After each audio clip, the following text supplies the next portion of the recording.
बुलेटिनच्या सुरुवातीला बातमी आहे पावसाची। पालघर जिल्ह्यामध्ये मागील आठवडाभरापासून पावसानं थैमान घातलंय। त्यामुळे भात शेतीचं मोठं नुकसान झालं आहे आणि शेतकऱ्याच्या हातातोंडाशी आलेला घास पावसानं हिरावून घेतलाय। त्यामुळे भात उत्पादक शेतकरी हवालदिल झालाय। उद्ध्वस्त झालेल्या भात शेतीतून आढावा घेतलेला आहे आपले प्रतिनिधी राहुल पाटील यांनी।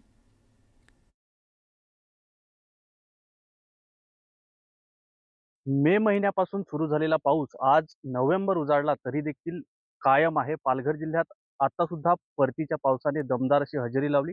मात्र या परतीच्या पावसाचा सर्वाधिक फटका जो पालघरमधील भात शेतीला बसलेला पाहायला मिळतो। आपण बघू शकतो मी सध्या डहाणूच्या पूर्व भागात आहे आणि या ठिकाणी मोठ्या प्रमाणावर भात शेती जी आहे ती जमीनदोस्त झालेली पाहायला मिळते। एकूणच जे भात पीक आहे, जे धान्य आहे ते तयार झालं होतं, मात्र याच वेळेस परतीच्या पावसाने सुरुवात केल्याने संपूर्ण भात शेती जी आहे त्याला झोडपून काढलेलं आहे। अगदी आपण बघाल तर जे दाणे आहेत भाताचे त्याला मोड सुद्धा येण्यास सुरुवात झालेली आहे। ही याच ठिकाणची परिस्थिती नाही तर साधारणतः हजारो हेक्टरवरील भात शेतीची हीच परिस्थिती आहे। पालघर जिल्ह्यात पावसाळी भात शेती जी आहे ती साधारणतः 75,000 हेक्टरपेक्षाही जास्त क्षेत्रावर केली जाते।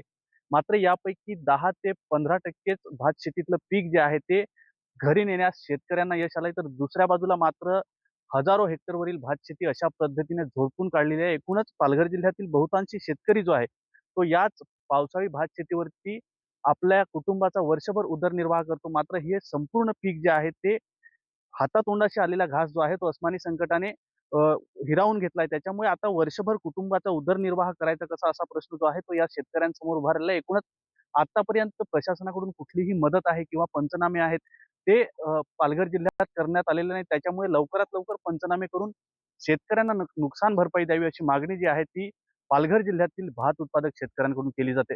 न्यूज 18 लोकमतसाठी राहुल पाटील, पालघर। खरं तर दिवाळीच्या अगोदर भात पीक कापून खळ्यात जाऊन ते झोडून त्याची पावली विक्री करून किंवा माल रानावर जे गवत असतं ते विक्री करून इथला शेतकरी दिवाळी साजरी करत असतो। पण यंदाची दिवाळी ही अतिशय कोरडी गेलेली आहे। त्या पाठीमागे पण परतीच्या पावसाने भरपूर नुकसान केलं। शासनाकडून ह्याच्याविषयी कसलीही दखल घेतली गेलेली नाही। कुठेतरी बसून थोडेसे 10-15 गुंठ्याचे नुकसान भरपाई दाखवली, ती सुद्धा नुकसान भरपाई मिळालेली नाही। शेतकरी त्याच्यामुळे इथला हतबल झालेला आहे।